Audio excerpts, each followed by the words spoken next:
से पूरे सदन को आश्वस्त करना चाहता हूं कि बिल का उद्देश्य केवल और केवल दिल्ली में सुचारू रूप से भ्रष्टाचार विहीन और लोकाभिमुख शासन हो।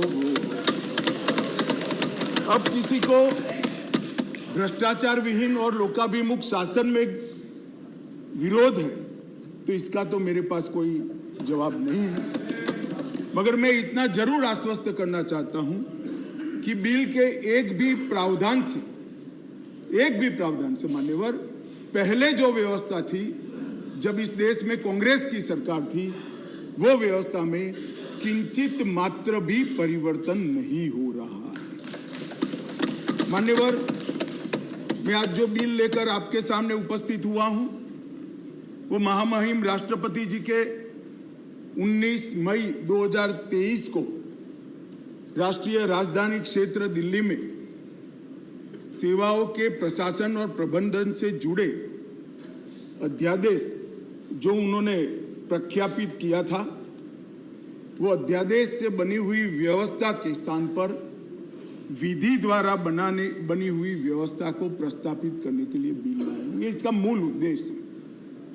मैं सारी बातों का डिटेल जवाब दूंगा कि बिल क्यों लाना पड़ा, अध्यादेश लाने की जल्दी क्या थी, ये बिल कैसे संविधान सम्मत है, ये बिल कैसे सुप्रीम कोर्ट के जजमेंट को किसी भी एंगल से किसी भी तरह से इसको वायोलेट नहीं करता है। ये सारी चीजों का मैं जरूर जवाब दूंगा। माननीय महोदय, चूंकि इतनी लंबी चर्चा इस सदन ने करी है, मैं दिल्ली की स्थिति को थोड़े शब्दों में जरूर सदन के सामने रखना चाहूंगा। मान्यवर, दिल्ली कई मायनों में सभी राज्यों से अलग प्रदेश है, क्योंकि यहाँ संसद भवन भी है, कई सारे इंस्टीट्यूशन का स्टेटस एंजॉय करने वाली संवैधानिक हस्तियां यहाँ विराजमान होती, सुप्रीम कोर्ट है, एम्बेसीज यहाँ है और बार बार दुनिया भर के राष्ट्राध्यक्ष यहाँ पर चर्चा करने के लिए यहाँ आते हैं। मान्यवर, इसीलिए दिल्ली को यूनियन टेरिटरी बनाया गया है।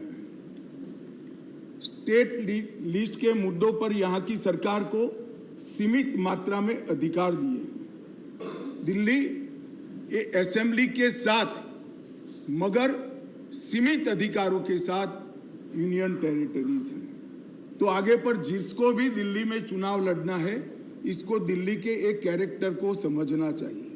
मान्यवर, मैं जब पंचायत का चुनाव लड़ता हूं और पार्लियामेंट के अधिकारों की मांग करता हूं तो ये संवैधानिक रूप से पूरे नहीं हो सकते।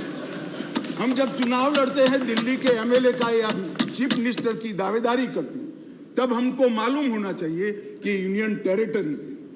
और सपना तो मुझे कोई भी आ सकता है, मगर चुनाव में जो लड़ता हूं इसके हिसाब से भी हो सकता, स्वप्न पूरे हो सकते हैं। और अगर देश का प्रधानमंत्री बनना है तो संसद का चुनाव लड़ना पड़ता है, दिल्ली के एमएलए का चुनाव से नहीं लड़ना पड़ता। माननीय अध्यक्ष महोदय, दिल्ली के शासन का इतिहास भी मैं जरा बताना चाहता हूं। स्वतंत्रता पूर्व भी दिल्ली कई सालों से किसी न किसी प्रकार से देश का सत्ता का केंद्र रहा, राजधानी रहा। नजदीक के भूतकाल में चले जाइए तो 1911 में दिल्ली तहसील और महरौली थाना ये दोनों को अलग कर राजधानी बनाया गया। बाद में वर्ष 1919 और 1935 के अधिनियमों में उस वक्त की ब्रिटिश सरकार ने दिल्ली को चीफ कमिश्नर प्रोविंस माना। स्वतंत्रता के समय के जब संविधान बनने की प्रक्रिया हुई, उस वक्त दिल्ली के स्टेटस के बारे में पट्टाभी सीतारामैया और बाबा साहेब आम्बेडकर की एक कमेटी बनी और ड्राफ्टिंग कमेटी ने दिल्ली की स्थिति को लेकर विस्तृत विचार विमर्श किया। माननीय सभापति महोदय, पट्टाभी सीतारामैया समिति ने दिल्ली को लगभग राज्य स्तर का दर्जा देने की सिफारिश की थी। उसी कमेटी के चर्चा के वक्त पंडित नेहरू, सरदार पटेल, सी राजगोपालाचारी, डॉक्टर राजेंद्र प्रसाद और स्वयं डॉक्टर अंबेडकर जैसे नेताओं ने इसका अलग अलग तर्क देकर विरोध किया था। मान्यवर, 1949 में संविधान के अंतिम मसौदे के साथ संविधान सभा के अध्यक्ष को भेजी गई डॉक्टर अंबेडकर की रिपोर्ट का मैं पेरा पढ़ना चाहता हूं। जहां तक दिल्ली का सवाल है, हमें ऐसा लगता है कि भारत के राजधानी के रूप में शायद ही किसी स्थानीय प्रशासन के अधीन दिल्ली को रखा जा सकता है। संयुक्त राज्य अमेरिका में संसद राजधानी के संबंध में पूर्ण विधायी शक्ति का अधिकार रखती है। ऑस्ट्रेलिया में भी ऐसा है। आगे अंबेडकर की रिपोर्ट कहती है, किसी विशेष क्षेत्र के मामले में क्या किया जाना है, ये राष्ट्रपति अपने आदेश द्वारा निर्धारित करेंगे। निसंदेह वह अन्य मामलों की तरह इसमें भी जिम्मेदार मंत्रियों की सलाह पर काम करेंगे। यदि वह चाहे तो दिल्ली में एक उपराज्यपाल रख सकते हैं। वह आदेश द्वारा एक स्थानीय विधायिका भी बन सकता है और इसके संगठन एवं शक्तियों का प्रावधान संसद कर सकती है। मान्यवर, श्रीमान मनोज जी ने कहा कि मैं कोटेशन को पढ़ाता हूं। मनोज जी, अगर इसी प्रकार के कोटेशन का इंटरप्रिटेशन आप जेएनयू में पढ़ाते होगे तो विद्यार्थियों की बुरी गत होगी। कोटेशन का रेफरेंस मान्यवर कई मायनों में बदलता है, मगर भौगोलिक स्थिति और राजधानी का अस्तित्व ये तो आज भी वही है। ये जो रिपोर्ट है वो इसलिए दिल्ली को पूर्ण राज्य बनाने के साथ सहमत नहीं थी कि दिल्ली राजधानी क्षेत्र है। मनोज जी जरा समझा दे सदन को कि आज क्या दिल्ली राजधानी नहीं है? आज दिल्ली की राजधानी का महत्व समाप्त हो चुका है। कोटेशन कुछ ऐसे होते हैं मनोज जी, जो पृथ्वी के अंत तक सत्य सनातन होते हैं, बदलते नहीं। कुछ कोटेशन ऐसे भी होते हैं। मान्यवर, स्वतंत्रता के बाद पार्ट सी स्टेट एक्ट 1951 से दिल्ली को विधानसभा दी गई, किंतु विधानसभा की शक्तियां सीमित एवं संसद के कानून के तहत रखी गई। ये भी सोच समझ कर किया गया। वर्ष 1956 में राज्य पुनर्गठन आयोग की सिफारिशों के आधार पर दिल्ली में विधानसभा को भंग कर दिया गया और दिल्ली को संघ शासित प्रदेश बना दिया गया। लगभग 3 दशक तक मान्यवर व्यवस्था चलती रही। 87 में सरकार या कमेटी बनी, जो बाद में बालकृष्णन कमेटी में परिवर्तित हुई और उसमें 1991 में 69वां संवैधानिक संशोधन किया, जिसमें संविधान में धारा 239 ए डाली गई और दिल्ली को विशेष दर्जा दिया गया। मैं इस बात पर पूरे सदन का ध्यान आकृष्ट करना चाहता हूं कि दिल्ली के रेफरेंस में संविधान का जब भी जिक्र करते हैं दिल्ली के शासन को मिले हुए अधिकारों के लिए, तब संविधान में धारा 239 ए को पढ़ना होगा, क्योंकि ये विशेष धारा है जो यूटी राजधानी क्षेत्र को व्याख्यायित करती है और उसकी शासन संबंधी सभी व्यवस्थाओं को इसमें वर्णित किया गया है।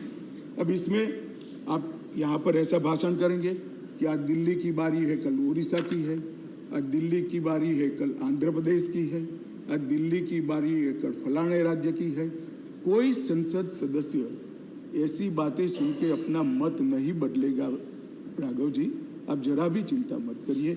ऐसा नहीं है कि सिर्फ आप पढ़ सकते हैं, सभी लोग पढ़ सकते हैं, सभी लोग समझते हैं और सभी लोग चीज़ों को जानते भी हैं। सभी लोग जानते हैं कि इस प्रकार के बदलाव किसी राज्य में नहीं हो सकते, यूटी में ही हो सकते।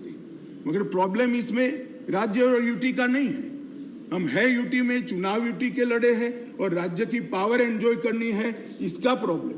मान्यवर, ये प्रॉब्लम का कोई जवाब भारत सरकार के पास नहीं है, दिल्ली की जनता के पास भी नहीं है, ये सदन के पास भी नहीं है। अपनी मानसिकता को ही बदलना पड़ेगा, सीमित करना पड़ेगा, संयत करना पड़ेगा, तब जाकर मान्यवर इसका रास्ता निकलेगा।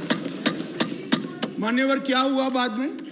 91 से 2015 तक ऊपर नीचे कई बार एक दल की सरकार आई, कई बार विपक्ष की सरकार आई। मैं बहुत जिम्मेदारी के साथ यहां बताना चाहता हूं कि इस बिल से जो ट्रांसफर पोस्टिंग के सेवाओं के काम के लिए जो अधिकार का वर्णन किया गया है, ये सारे अधिकार प्रैक्टिस में यहीं पर वो ही चलते थे। 91 से लेकर 2015 तक मदन लाल खुराना जी मुख्यमंत्री रहे, फिर साहिब सिंह वर्मा बने, फिर थोड़े समय के लिए स्वर्गीय सुषमा स्वराज जी बनी, फिर थोड़े शीला दीक्षित जी बनी, मगर किसी से केंद्र सरकार से झगड़ा नहीं हुआ, किसी को नहीं हुआ, क्योंकि सब लोग विकास करना चाहते थे, सब पावर लेना नहीं चाहते थे। मान्यवर, उस वक्त कई बार कांग्रेस की सरकार थी और हमारी सरकार ऊपर रही, कई बार हमारी सरकार नीचे थी, ऊपर कांग्रेस की सरकार रही।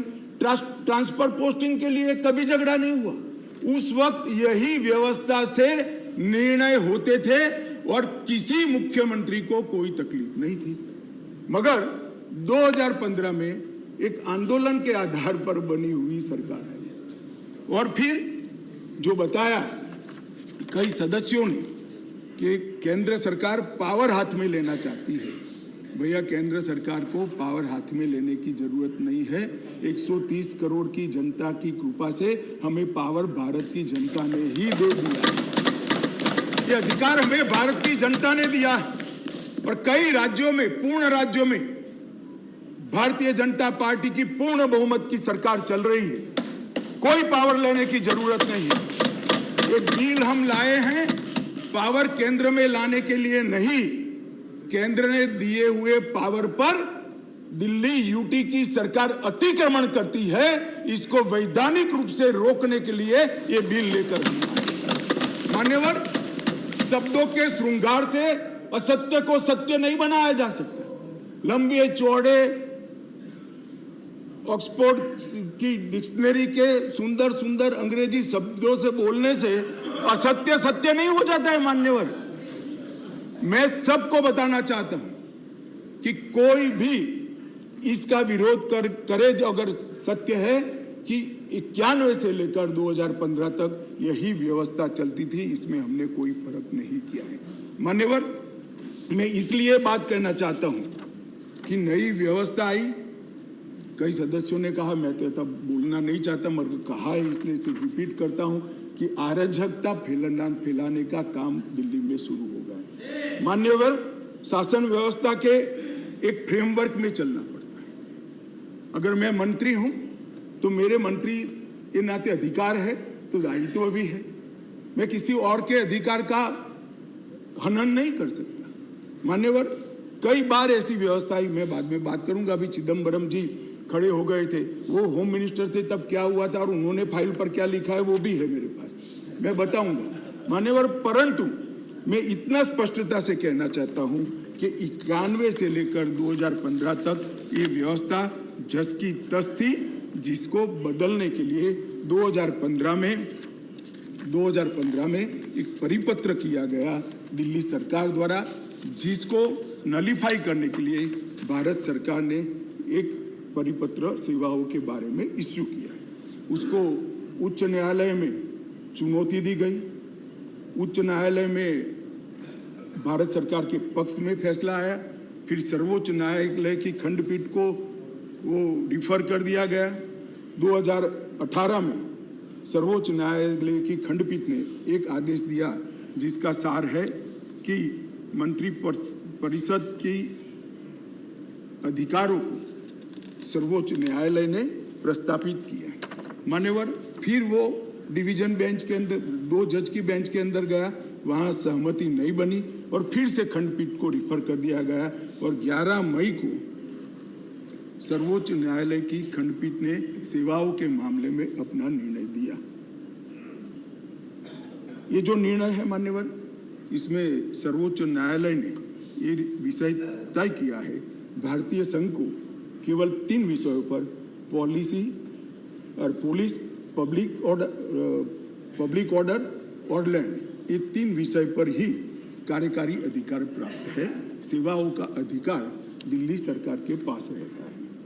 परंतु उसी जजमेंट में ये कहा गया, हालांकि 239A को कोट कर कि संसद को दिल्ली राजधानी क्षेत्र के सभी विषयों पर और किसी भी क्षेत्र पर कानून बनाने का अधिकार है।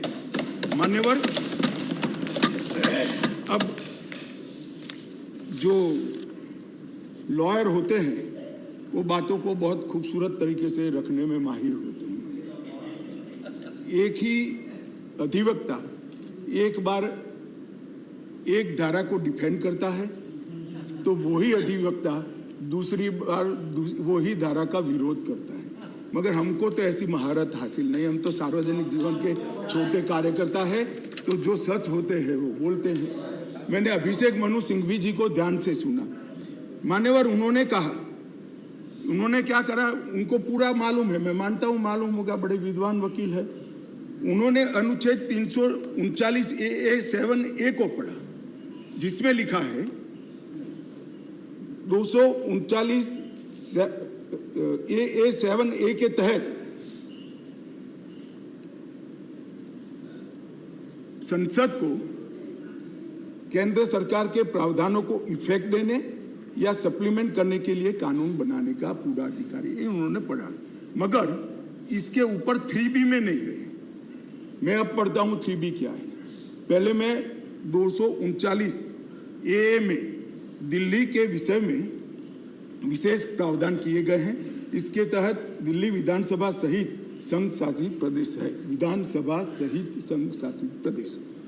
मान्यवर, इसके 239A3B के अनुसार दिल्ली के संघ राज्य क्षेत्र या पूरा राज्य क्षेत्र या उसके किसी भी भाग के बारे में उससे संबंधित किसी भी विषय पर कानून बनाने का अधिकार संसद का अधिकार। अब मैं विनम्रता से इतना ही पूछना चाहता हूं कि किसी भी विषय पर आता है, इसमें सर्विसेज आती है या नहीं आती है? सर्विस विषय है या नहीं?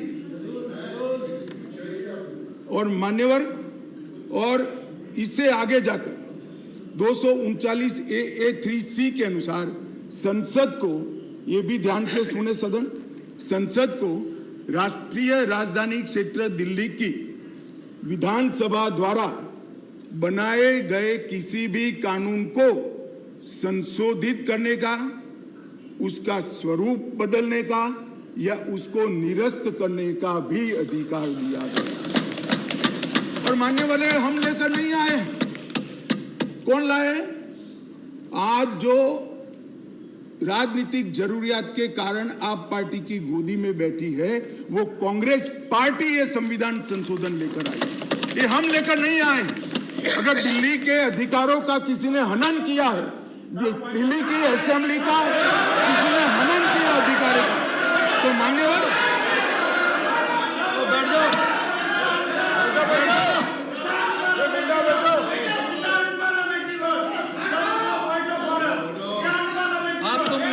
लगी होगी, बैठ जाओ बैठ जाओ। आपको तकलीफ हुई है? अरे गोदी में बैठने में तकलीफ हुई है? माननीय अध्यक्ष जी, इनको करने में तकलीफ नहीं और सुनने में क्यों तकलीफ होती है? करते हैं तो सुनना पड़ेगा। गोदी में बैठ गए। मैं फिर से रिपीट करना चाहता हूं, केवल और केवल राजनीतिक स्वार्थ के कारण आप पार्टी का एपीचमेंट करने के लिए ये अपने ही लाए हुए कानून का ये विरोध कर रहे हैं।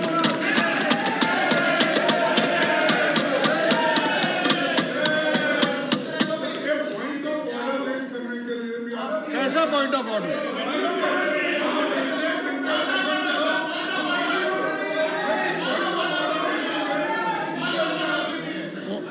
Honorable Minister, Honorable Minister, Honorable, माननीय अध्यक्ष जी, Honorable Minister.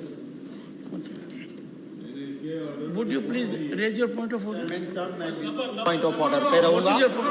Our rule, Please, our rule says unparliamentary word cannot be used in this house. We have the book of list और उसी लिस्ट के हिसाब से किसी पार्टी किसी के साथ जाने पे उसकी गोदी में बैठी है, ये वर्ड अनपार्लियामेंट्री है. कल हम भी बोलेंगे. आप डेकोरम की बात करते हो, आप डेकोरम की बात करते हो, तो किसकी गोदी में बैठे हैं हम भी बीजेपी के लिए बोलेंगे कि कौन सी गोदी है, किसकी गोदी में बैठे हैं. तो डेकोरम आप कहते हो, तो डेकोरम मेंटेन हम भी करना चाहते हैं. और speaker sir, you are not to make a speech. I have heard your point of order. I reject the point of order. Take your seat. Sir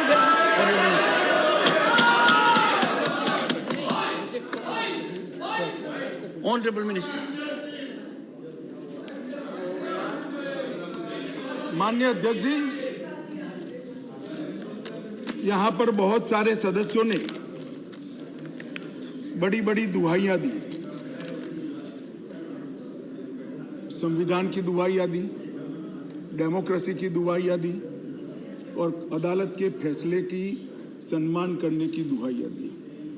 माननीय अध्यक्ष जी, मैं इनको बहुत विनम्रतापूर्वक कहना चाहता हूं. मैं सबसे पहले अदालत के फैसले की बात करता हूं. अदालत के फैसले की अवमानना तब होती है तब अदालत ने किसी भी प्रकार का स्थगन आदेश दिया है. इसमें स्थगन आदेश मांगा गया था, अदालत ने दिया नहीं. दूसरी बात, अदालत के फैसले की अवमानना तब होती है जब हम अदालत के फैसले के विरुद्ध कोई बिल लेकर आते हैं. यहाँ अदालत ने अपने फैसले में स्वयं कहा है कि दिल्ली संघ राज्य के लिए देश की संसद किसी भी प्रकार का कानून बना सकती है. और माननीय अध्यक्ष जी, मैं सर्वोच्च अदालत के प्रति अति विनम्रता रखते हुए बताता हूं कि कई फैसले ऐसे होते हैं जो न्याय की कानून की इंटरप्रिटेशन करते वक्त अदालत देती है, मगर आज की जनभावनाओं के अनुरूप वो नहीं पाए जाते हैं. तो इस आज़ादी से अब तक ढेर सारे इतने उदाहरण हैं जिसमें संसद ने अदालत के फैसलों को बदलने के लिए कानून लेकर आए, मगर इसमें तो एक केस भी नहीं है. माननीय अध्यक्ष जी, इस देश की संसद ने कई बार संविधान बदला है. अदालत के फैसले की बात छोड़िए, अदालत के फैसले को न्यूट्रलाइज करने के लिए कई संविधान के पैराग्राफ जोड़े गए हैं माननीय अध्यक्ष. और ये संसदीय परंपरा है जिसको अदालतों ने भी स्वीकार किया है. और पहला संविधान संशोधन तो तब हुआ जब पार्लियामेंट भी नहीं बनी थी मान्यवर.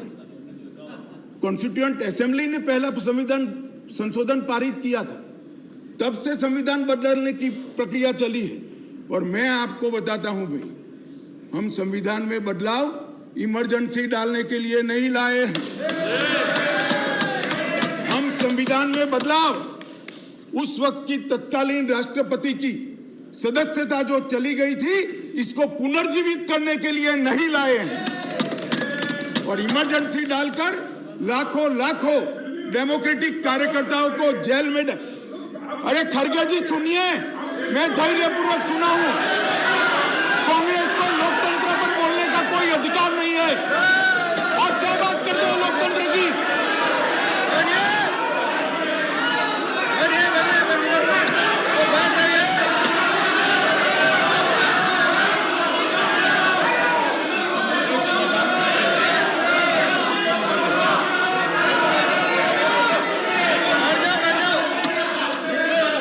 Honorable members, please take your seat. Take your seat. Nothing will go on record. Take your seat. Take your seat. One second, please. Honorable members, the Honorable Home Minister was throughout present by and large, and he heard everyone very patiently. And everyone in the House, now he has a right and duty as Home Minister to address the House. He is something wrong? Honorable Home Minister, nothing will go regard. Please. मान्यवर, मैं थोड़ी जल्दबाजी में प्रधानमंत्री की जगह राष्ट्रपति बोल गया, इसलिए मैं थोड़ा फिर से रिपीट करना चाहता हूँ। इस देश के पूर्व प्रधानमंत्री की सदस्यता बचाने के लिए हम ये बिल नहीं लेकर आए। ये बिल संविधान की भावनाओं को संभालने के लिए हम लेकर आए। और मान्यवर, इमरजेंसी डाली गई, हम तो बहुत छोटे थे उस वक्त। ये बिल पर ही है, ये बिल पर ही है। भैया डिस्कस, मान्यवर ऐसा है कि जब ये लोग बिल पर चर्चा कर रहे थे, मुझे डेमोक्रेसी समझा रहे थे, तो मैं उनको डेमोक्रेसी समझा रहा हूं कि डेमोक्रेसी क्या है। इमरजेंसी के अंदर मान्यवर 3 लाख से ज्यादा राजनीतिक दलों के बड़े बड़े नेताओं को जेल में डाल दिए गए, जेल में डाल दिए। माननीय अध्यक्ष जी, सारे अखबारों पर सेंसरशिप डाल दी गई। माननीय अध्यक्ष जी, इंडियन एक्सप्रेस ने अपने संपादकीय को खाली रखना पड़ा। माननीय अध्यक्ष जी, ये लोग डेमोक्रेसी की बात कर रहे हैं, ये लोग डेमोक्रेसी की बात कर रहे हैं। माननीय अध्यक्ष जी, और जब माननीय अध्यक्ष जी इन्होंने पूछा कि भाई अध्यादेश आप लाए थे, तो एक बहुत सुंदर क्रोनोलॉजी देश के मतदाताओं को गुमराह करने के लिए। माननीय अध्यक्ष जी, इसका जवाब मुझे देना ही पड़ेगा, फिर से उनकी भावनाएं उद्वेलित होगी, मगर मुझे देना पड़ेगा। माननीय अध्यक्ष जी, उन्होंने कहा 11 मई को फैसला है और 17 मई को ऑर्डिनेंस लाया गया और 19 मई को एससी को सुप्रीम कोर्ट को छुट्टी पर जाना था, तब ऑर्डिनेंस को घोषित किया गया। माननीय अध्यक्ष जी, मैं इसका तो पूरा क्यों करना पड़ा, इसका मुझे जस्टिफिकेशन देना चाहिए, क्योंकि विरोध भी 2 दर्ज हुए इसी विषय पर। परंतु मैं उनको ये कहना चाहता हूँ, और एक मुद्दे कौन खड़े कर रहे हैं जिनका पूरा जीवन सुप्रीम कोर्ट में वकीलात करते करते गया। उनको ये भी मालूम नहीं है कि वैकेशन बेंच होती है, वैकेशन बेंच होती है, और वैकेशन के अंदर भी अगर उचित लगे तो मुख्य न्यायाधीश महोदय खंडपीठ भी बना सकते, संवैधानिक खंडपीठ भी बना सकते और स्थगन आदेश दे सकते। वैकेशन के बाद क्या हुआ, ऑर्डिनेंस आ गया, वैकेशन के बाद चैलेंज किया, चैलेंज कर स्थगन आदेश मांगा, सुप्रीम कोर्ट ने नहीं दिया, आज भी नहीं है। मैं तो बिल लेकर आया हूं। अब ये क्रोनोलॉजी का क्या मतलब है बताइए। मगर यहां चर्चा कर एक भ्रांति खड़ी करना कि हमारे अधिकारों को लेने के लिए लालायित थे। भैया, अधिकारों को लेने के लिए लालायित नहीं थे, हम दिल्ली की जनता के अधिकारों की रक्षा के लिए लाए। इसलिए मान्यवर, ये जल्दी करनी पड़ी। मान्यवर, मैं आगे बताता हूं कि जल्दी क्यों करनी पड़ी। मान्यवर, अब मेरे पास भी एक क्रोनोलॉजी है, जरा उसको धैर्य से सुनना चाहिए। मान्यवर, 11/5/23 को ये अध्यादेश आया और ये फैसला है। फैसला लगभग 3-4 बजे के आसपास घोषित हुआ। उसके बाद में 5:30 बजे फैसला क्या था मान्यवर? फैसला तो ये था कि संवैधानिक खंडपीठ ने एक फाइंडिंग दिया है, ये रेगुलर बेंच के सामने जाएगा, रेगुलर बेंच हियरिंग करेगी और बाद में इस पर आदेश पारित करेगी, तब जाकर फैसला लागू होगा। फैसला तो अभी लागू भी नहीं हुआ है। मगर जल्दबाजी किसको कहते हैं मैं बताता हूं श्रीमान राघव चड्ढा जी। जल्दबाजी इसको कहते हैं कि अभी आदेश तो पारित भी नहीं हुआ था, एक नीति विषयक फैसला लिया जो 2 जजों की खंडपीठ ने सुनकर उस पर आदेश पारित किया जाना था, इसके बाद इंप्लीमेंटेशन होना था। 11/5 को शाम को 5:30 बजे एक नोट सर्कुलेट कर दिया गया कि आज 5:30 बजे तक पात्र अधिकारियों की सूची के साथ जो इस पद पर तैनात हो सके सचिव सेवाओं के मतलब सेक्रेटरी सर्विस के लिए एक नोट प्रस्तुत किया था। ट्रांसफर करना भी चालू कर दिया। बोले अभी तो खंडपीठ 2 जजों की खंडपीठ का जजमेंट भी नहीं आया और ट्रांसफर करना चालू किया। सोशल मीडिया में घोषणा कर दी। अभी तो एप्लीकेशन मंगाई, नोट मंगाया है। सोशल मीडिया पर कह दिया श्री आशिक माधवराव मोरे को बदल दिया गया। कैसे बदलोगे भाई, कैसे बदलोगे मान्यवर?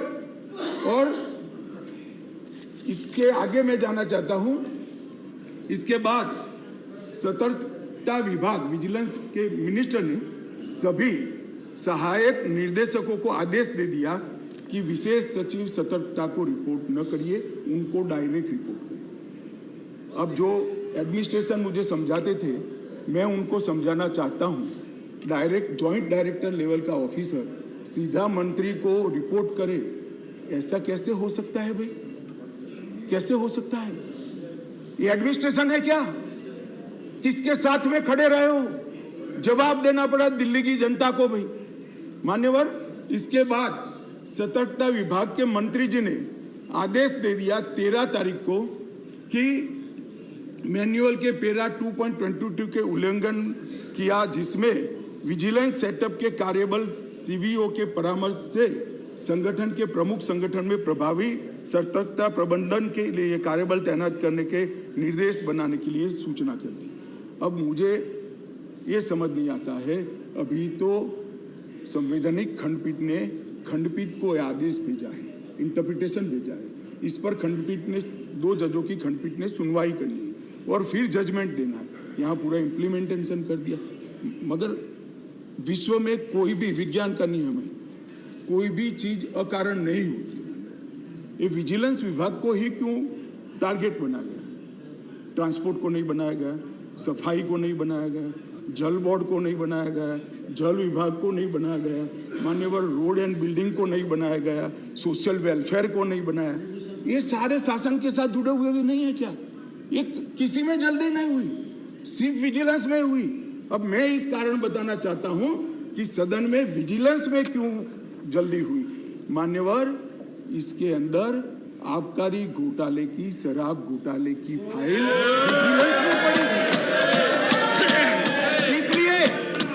इसलिए मान्यवर आधी रात को विजिलेंस डिपार्टमेंट खोलकर फाइलों की हेराफेरी करने की फरियाद दिल्ली पुलिस को मिली है।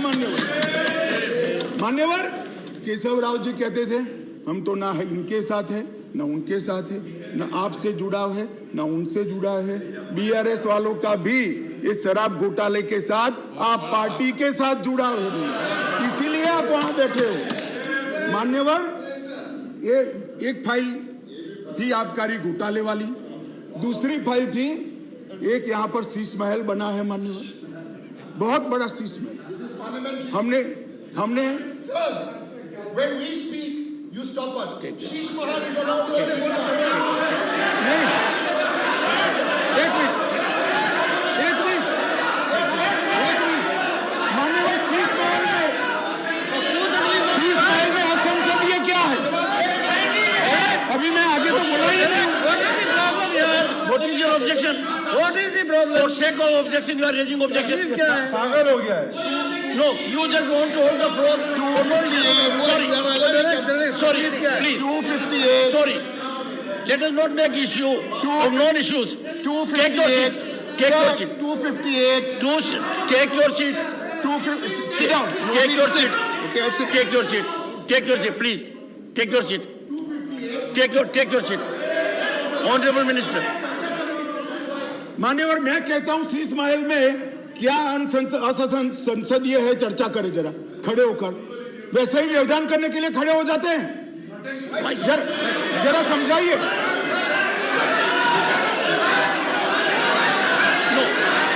मान्यवर, मेरा निवेदन है, मान्यवर मेरा निवेदन है, असंसदीय क्या है इसमें इसकी चर्चा की जाए। मेरा निवेदन है। Take your seat, please. Take your seat. Take your seat. Take your seat. Sheesh Mahal की चर्चा हो जाए। Take your seat. Take your you. Mr. Derek O'Brien. you deliberately got up only to create disturbance, only to create disruption. This will not be accepted. Please. Sir, leader would like to speak, sir.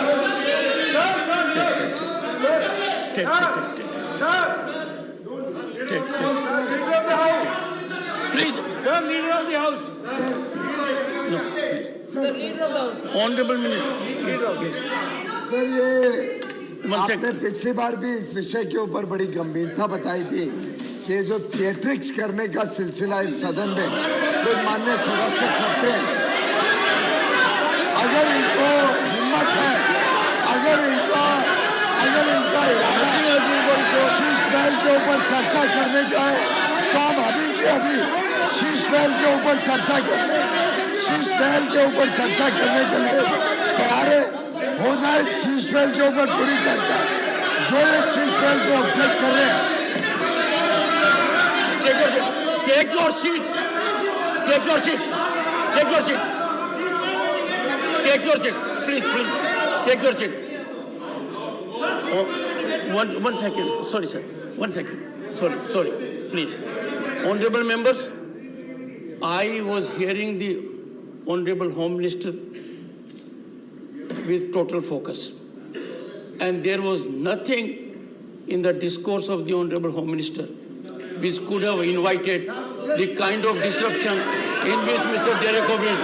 I urge the House, I urge the Honorable members, we have been decorous during the whole day. Don't act on a plan. Let us believe in decorum. Honorable Home Minister. Honorable Home Minister. Honorable Home Minister. माननीय अध्यक्ष जी, यही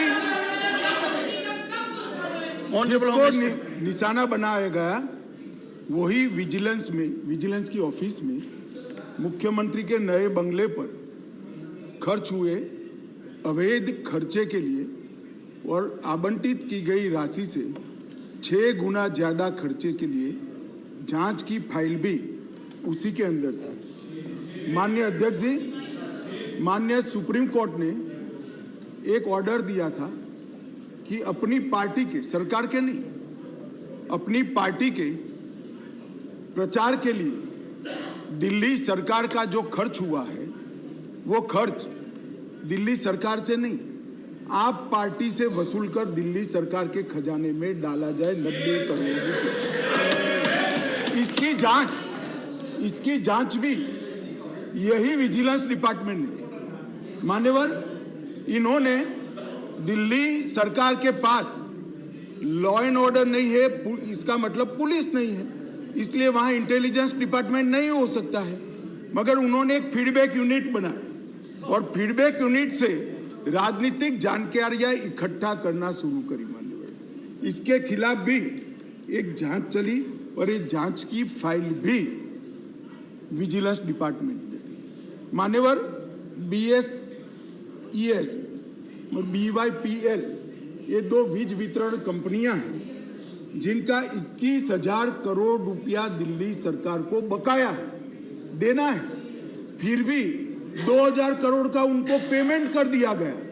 इसकी भी जांच चल रही है, वो जांच की फाइल भी इसी विजिलेंस डिपार्टमेंट में थी। मान्यवर, और ये आधी रात को जो कागज इधर उधर खोलने का प्रयास किया गया वो ही इमरजेंसी थी। चिदम्बरम साहब को शायद मालूम नहीं था, इसलिए पूछते थे कि क्या इमरजेंसी थी, तो भाई ये इमरजेंसी थी, इमरजेंसी ये थी। और मान्यवर, अगर ये न करते तो सारे घोटालों की फाइलों को गुम करने का एक नया घोटाला रजिस्टर करना, और इसलिए इमीडिएटली ऑर्डिनेंस लाना पड़ा जो संविधान सम्मत है।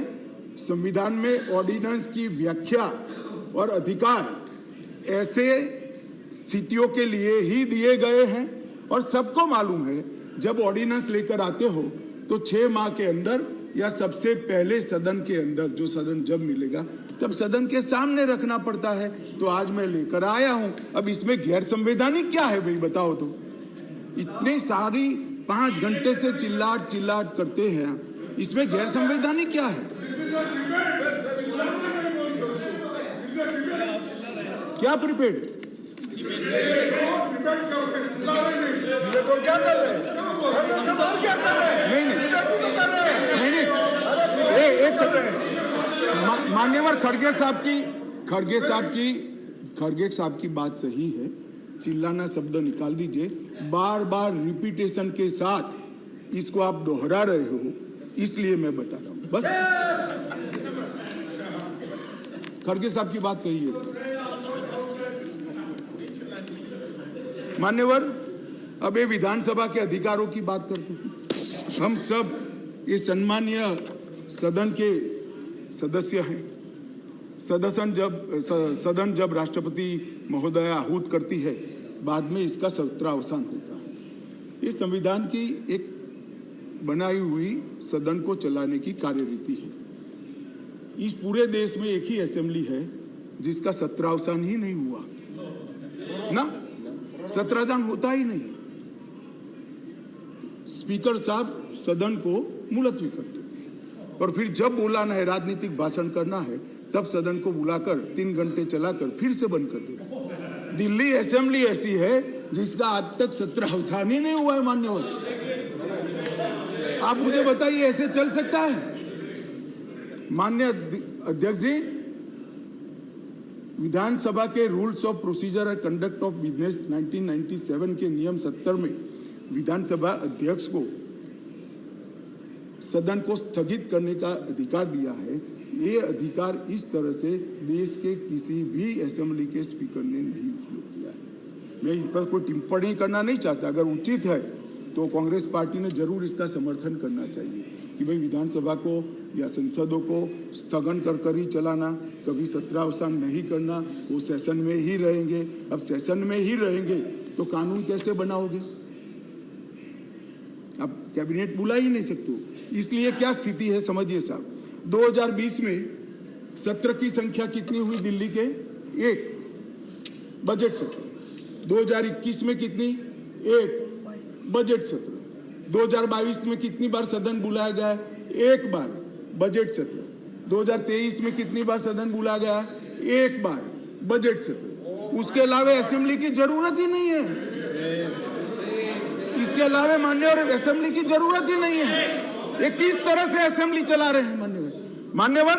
कैबिनेट के अधिकारी की दुहाई दे रहे हैं। 2022 में 6 कैबिनेट बैठक सिर्फ हुई है, 1 साल में सिर्फ 6। इसमें से 3 बजट रिलेटेड है और 3 एक बिजली कंपनी को सहायता करने के लिए बुलाई गई, बाकी एक भी कैबिनेट नहीं बुलाई। मान्यवर, 2023 में सिर्फ 2 ही कैबिनेट बुलाई गई और दोनों बजट के कामकाज के लिए बुलाई। अब आप क्या भैया कैबिनेट का दुहाई देते हो, क्या अधिकार का दुहाई देते हो? ना कैबिनेट मिलती है, ना सदन मिलता है, और हमें डेमोक्रेसी पढ़ाते हो। ऐसा कभी नहीं होता भाई। ये जो कहते हैं ना कि क्या विशेष हुआ था, इसलिए मैं समझाता हूं मान्यवर क्या विशेष।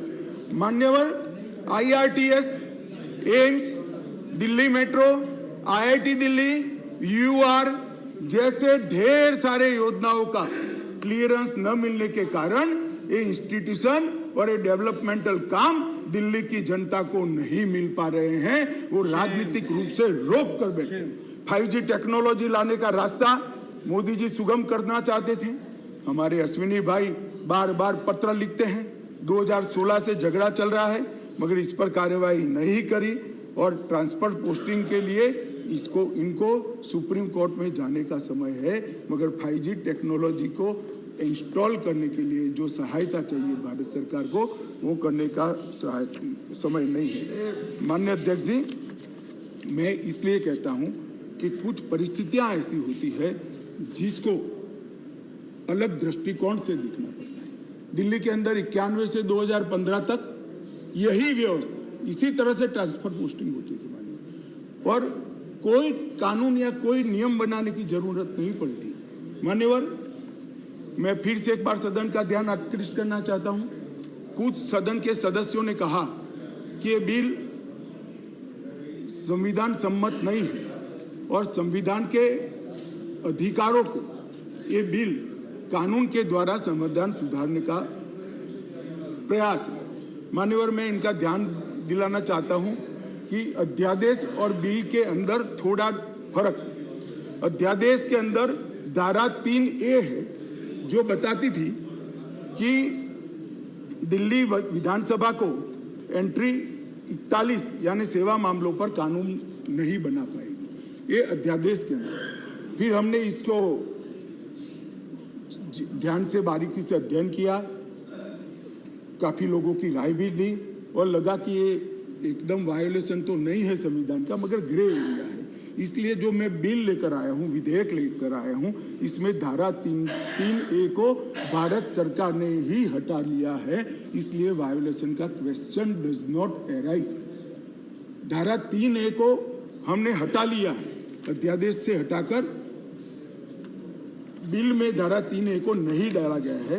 अब दिल्ली की विधानसभा को भी सेवा में कानून बनाने का अधिकार है, आप बना सकते हो, मगर केंद्र का कानून अभी जो बना है इससे कॉन्ट्राडिक्टरी कानून नहीं बना सकते हो, इतना ही है। माननीय अध्यक्ष जी, एक मैंने कह दिया, अगर 239 AAB एक बहुत बड़ी चर्चा चली कि मंत्रियों के अधिकार अफसरों को दे दिए गए, कैबिनेट के अंदर अफसर कैबिनेट नोट भेजेंगे। तो माननीय अध्यक्ष जी, मैं तो 2 सरकारों में रहा हूँ, गुजरात सरकार में रहा हूँ और अभी मोदी जी के नेतृत्व में भारत सरकार में काम किया। कभी मैंने as a minister cabinet note sign नहीं किया, फाइल साइन की है, मगर कैबिनेट नोट तो सेक्रेटरी ही भेजते हैं। शायद आप लोगों के राज्य में मंत्री की सिग्नेचर से जाती है तो मुझे मालूम नहीं है। अगर कोई ऐसा दूसरा राज्य है तो भी बताना चाहिए सदन को। माननीय अध्यक्ष जी, मैं खंडवार जवाब देना नहीं चाहता, इतना ही कहना चाहता हूं कि 45A 45(1) को जो उद्धृत कर सब लोग बोल रहे थे, इसमें मैं इतना ही कहना चाहता हूं कि इसमें दिए गए सारे प्रावधान ट्रांजैक्शन ऑफ बिजनेस रूल 1993 में पहले से मौजूद है, 93 से है जो कांग्रेस पार्टी लेकर आई है। हम कुछ नया नहीं लाए, मगर वो रूल्स को मानते नहीं थे, इसलिए रूल्स को एक्ट का हिस्सा बनाया गया है। 93 से रूल्स के हिसाब से दिल्ली चलती है, फुल स्टॉप कॉमा का फर्क नहीं है साहब इसमें। ट्रांजैक्शन ऑफ बिजनेस रूल 1993 जो है, जो कांग्रेस पार्टी ने बनाए थे, उसको ही हम एक्ट में आमेज किए हैं और इसलिए करने पड़े हैं कि एक ऐसी सरकार चुनकर आई जो रूल्स को मानती नहीं है, इसलिए एक्ट में डालना पड़ा। मान्यवर, ये सारे अधिकार जो है, अधिकारों का बंटवारा है, कार्य विभाजन है और कार्य पद्धति है, ये सारी की सारी कांग्रेस पार्टी ने बनाई है। अगर कांग्रेस पार्टी में अंतरात्मा है तो इस बिल का समर्थन करना चाहिए। मैं तो आपकी चीज को लेकर खड़ा हूं, मगर ये नहीं करेंगे, मुझे मालूम है मान्यवर, क्योंकि उनको गठबंधन बचाना है,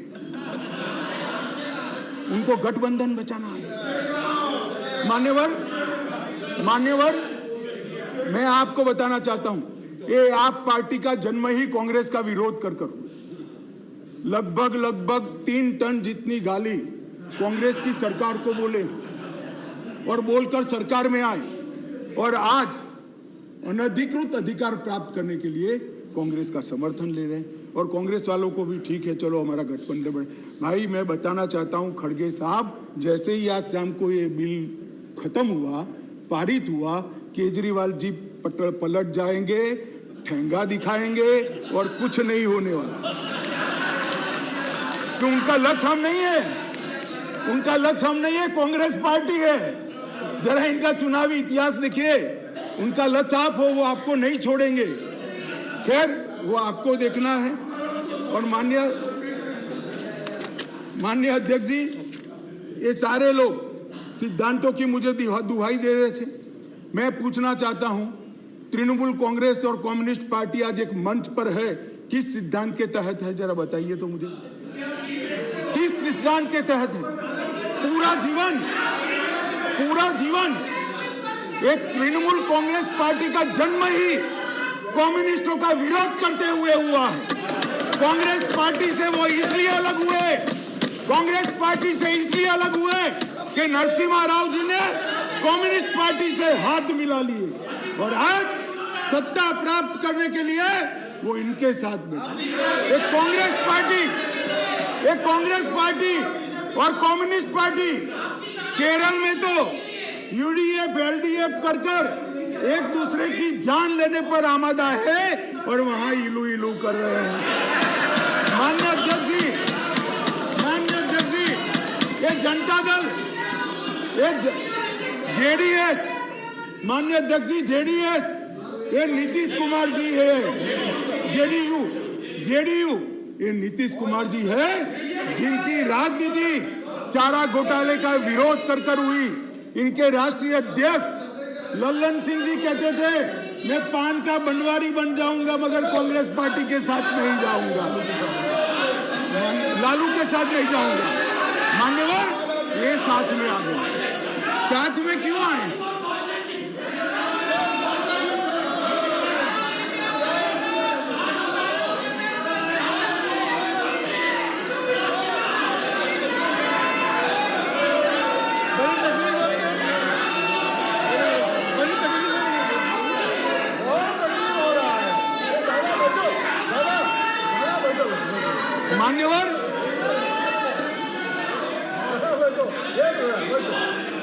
मान्यवर ये साथ में क्यों आए हैं? ये साथ में इसलिए आए हैं कि उनको भरोसा है कि अकेले कुछ हो नहीं सकता, इकट्ठा हो जाओ तो कुछ तो कर पाएंगे। मगर मैं आज बताना चाहता हूं मान्यवर, और 5-10 लोगों को जोड़ दो, कुछ नहीं होने वाला है। 24 मई में फिर से नरेंद्र मोदी प्रधानमंत्री बनेंगे। मान्यवर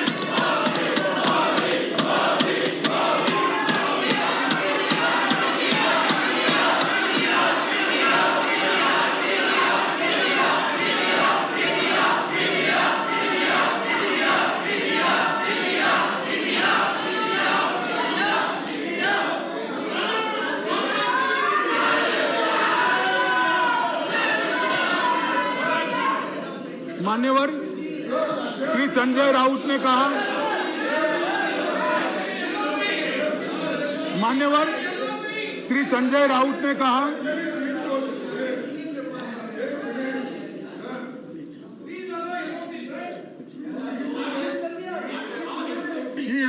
I know, but just take it. Don't get agitated, sir. We will have a good transactional business. Yes, leader of the opposition. Your point of order, sir.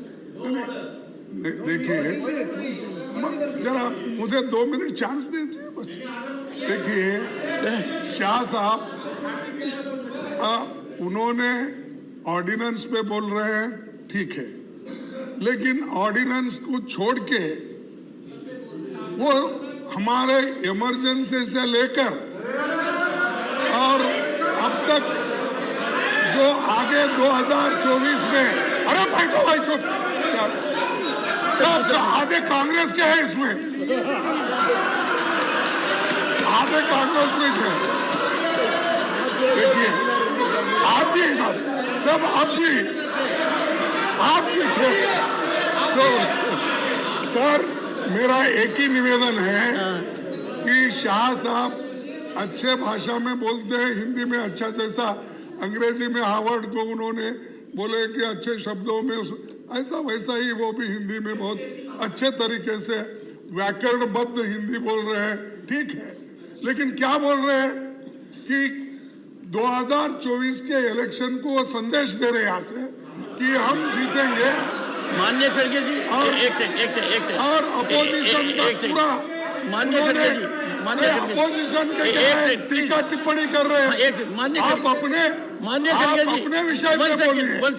माननीय खड़गे जी, आप डिबेट में करीब पूरे समय रहे हैं, डिबेट में आप करीब पूरे समय रहे हैं, पर कुछ समय आप नहीं थे। मैं आपको कह सकता हूं कि आप रिकॉर्ड को देखिए, सभी सदस्यगण ने अपने भाषणों के अंदर जो आयाम अपनाया है उसका रिस्पॉन्स है। ये नहीं, ये no honourable home minister, honourable home minister, honourable home minister, honourable home minister. खड़गे साहब, मैं ध्यान रखता हूं।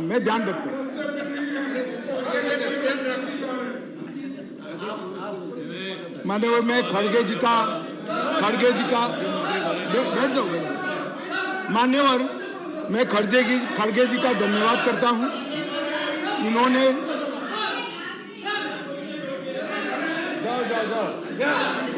मान्यवर, मैं खड़गे जी का धन्यवाद करना चाहता हूं कि इन्होंने मुझे सदन की उच्च परंपराओं का ध्यान दिलाया। मैंने सदन की परंपराओं का ध्यान रखते हुए सटल वे में मेरी बात कही थी, परंतु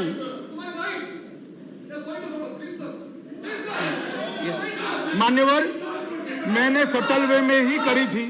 मैसेज आधा अधूरा गया था, खड़गे जी ने पूरा मैसेज डाल दिया, इसलिए मैं उनका धन्यवाद करना चाहता हूं। मान्यवर, संजय राउत जी ने कहा कि मोदी जी विदेश जाते हैं तो उनका सम्मान होता है, कोई उनका ऑटोग्राफ मांगता है, कोई उनको झुककर नमन करता है, कोई उनसे अपॉइंटमेंट मांगता है, कोई मोदी जब बॉस कहता है, वो सम्मान मोदी जी का नहीं है, देश का सम्मान। मैं यही कहना चाहता हूं, हमारे मन में कोई मुगलता नहीं है कि नरेंद्र मोदी व्यक्ति का सम्मान है, ये नरेंद्र मोदी नाम के देश के प्रधानमंत्री का सम्मान।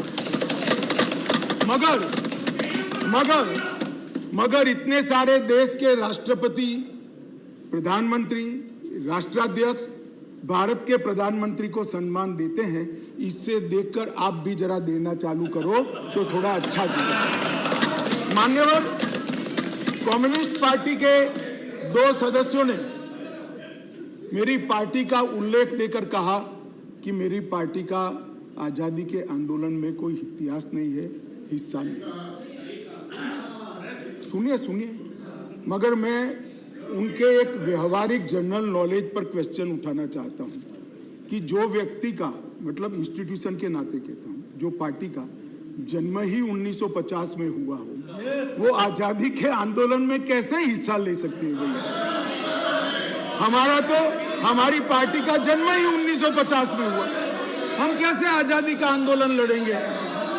मान्यवर, मगर कई ऐसे हमारे फाउंडर मेंबर थे, श्यामा प्रसाद मुखर्जी से लेकर कई सारे। आज बंगाल अगर भारत में है तो श्यामा प्रसाद मुखर्जी के कारण है, और अगर आज कश्मीर भारत में है तो श्यामा प्रसाद मुखर्जी के कारण। और मान्यवर, ये कह रहे थे ये नागपुर से इशारा आता है, नागपुर से। ठीक है भाई, चलो 1 सेकंड के लिए मेरी बात मान लूं, नागपुर से इशारा आता है, आपकी बात को मैं मान लेता हूं, मगर नागपुर तो भारत का हिस्सा है, रसिया या चीन नहीं है। आपकी पार्टी तो रसिया और चीन से इशारा लेती थी। मान्यवर, ये मुझे क्या कह रहे हैं? कम्युनिस्ट पार्टी बात कर रही है देशभक्ति की, कम्युनिस्ट पार्टी देशभक्ति की बात कर रही है। मान्यवर, इनको ये ठीक नहीं लगता। मान्यवर, चिदम्बरम साहब ने कहा कि दिल्ली के लिए भी बीजेपी का अधिकार नहीं, दिल्ली में बीजेपी की 2 बार सरकार नहीं हुई। तो भाई, अगर यही सिद्धांत है तो आपको तो बोलने का ही अधिकार नहीं है। आपके तो ना संसद सदस्य है, ना धारासभा में कोई सदस्य है। हमारे कम से कम 7 संसद सदस्य भारतीय जनता पार्टी के, और यही थियरी को माने तो विपक्ष के नेता ने ढेर सारे राज्यों के लिए वो बोल ही नहीं पाए। यूपी के लिए नहीं बोल पाएंगे, बिहार के लिए नहीं बोल पाएंगे, बंगाल के लिए नहीं बोल पाएंगे, ओडिशा में नहीं बोल पाएंगे, नॉर्थ ईस्ट में। ये सदन का हर सदस्य देश के झर्रे झर्रे के लिए चप्पे बोल सकते। किस तरह से देश के गृह मंत्री को रिस्ट्रिक्ट करना चाहते हैं? मान्यवर, मैं सदन का सदस्य हूं तो भी देश के किसी भी हिस्से के लिए चिंता करने का मेरा अधिकार है और संविधान दत्त अधिकार है। मान्यवर, इस प्रकार की बात इतने सीनियर व्यक्ति करते हैं। मान्यवर,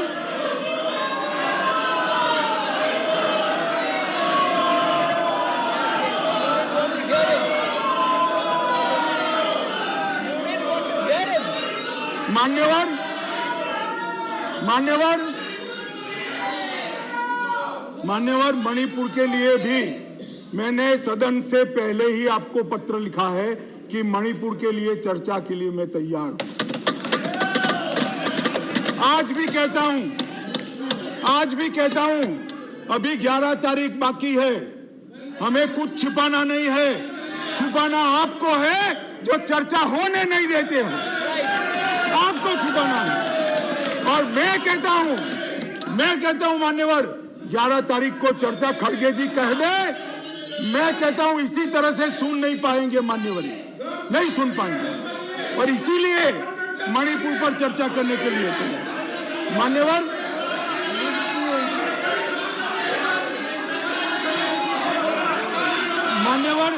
उनको मालूम है कि बिजनेस एडवाइजरी कमेटी समय तय करती है। मैं अभी देश की जनता के सामने कहता हूं, 11 तारीख को, एक सेकंड, सुन लिया, बैठिए। मान्यवर, मैं सदन के सामने स्पष्टता करना चाहता हूं।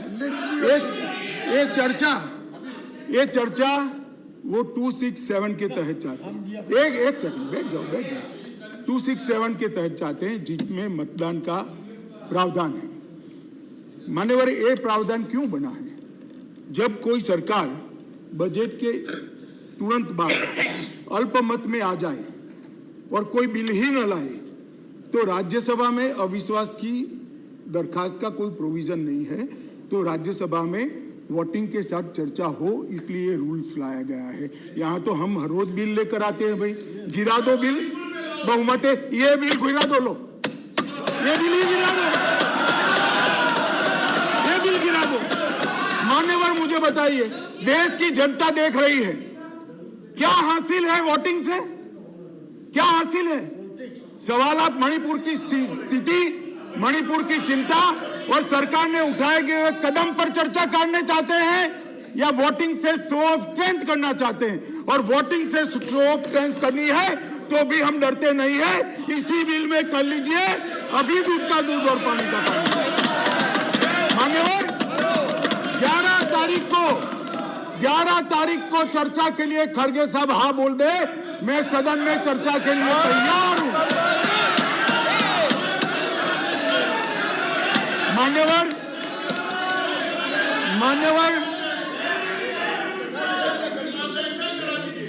ऐसा है जयराम जी, आपको भी मालूम है अभी नहीं हो सकती। कल अविश्वास का प्रस्ताव है, आपको मालूम है। मान्यवर, देश की जनता सुन ले, 8, 9 और 10 अविश्वास का प्रस्ताव है, इसलिए मुझे कह रही है कि आज 8, 9, 10 में चर्चा करिए। कांग्रेस पार्टी ही लाई है, और मैंने सदन के पहले दिन से आपको पत्र लिखा है मान्यवर, कि सदन में कितनी भी लंबी चर्चा के लिए मैं तैयार हूं, मैं हर बात का जवाब दूंगा, और ये मेरा संवैधानिक दायित्व। मगर जब लोकसभा में अविश्वास प्रस्ताव पर चर्चा होती हो, तब ये चाहते हैं मैं यहां बैठूं। मान्यवर, इनको अविश्वास प्रस्ताव वही लेकर आए हैं, मगर इसकी संवैधानिक महत्व का मालूम नहीं है। अविश्वास का प्रस्ताव होता है, मैं वो सदन का सदस्य हूं, मुझे वहां रहना पड़ता है मान्यवर। और 11 तारीख में क्या बुराई है? 11 तारीख में क्या बुराई है? मान्यवर, चर्चा से भाग रहे हैं, ये चर्चा नहीं चाहते हैं मान्यवर, होने नहीं देते हैं। इसलिए मैं कहता हूं मान्यवर कि चर्चा करनी नहीं है, और चर्चा करे तब बोलकर भाग जाना है। आज अच्छा है, कम से कम एकता दिखाने के लिए वोटिंग करने के लिए बैठे हैं, चलो वो बहाने से भी बैठकर संविधान के नियमों के हिसाब से, संसद के नियमों के हिसाब से चर्चा करी। इसके लिए धन्यवाद। मेरा पूरा सदन से मान्यवर निवेदन है कि जो मैं विधेयक लेकर आया हूं इसको पारित किया।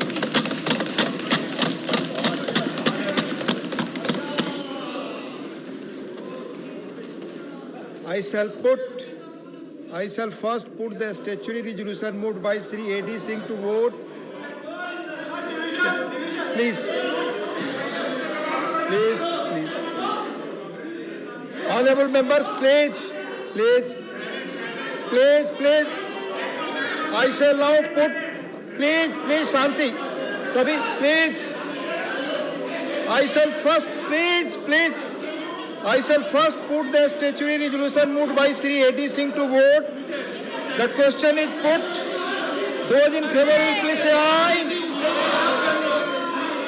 Those against will please say no. I think the noes have it, the statutory resolution is negative.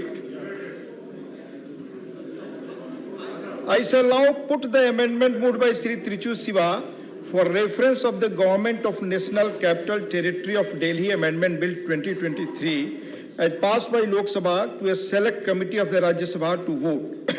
The question is that the bill further to amend the Government of National Capital Territory of Delhi Act 1991 as passed by Lok Sabha be referred to a select committee of the Rajya Sabha consisting of the following members: Sri Trichu Siva, Sri Abdul Wahab, Sri Derek O'Brien, Dr. K. Kesav Rao, Sri Sushil Kumar Gupta, Dr. John Britas, Sri Shakti Singh Gohil, Srimati Vandana Chauhan, Professor Manoj Kumar Jha, Sri Vinay Vishwam, Sri Sanjay Raut, Professor Ram Gopal Yadav, with the instruction to report by the last day of the first week of the next 261 first session of the Rajya Sabha. Those in favor will please say aye. Those against will please say no. I think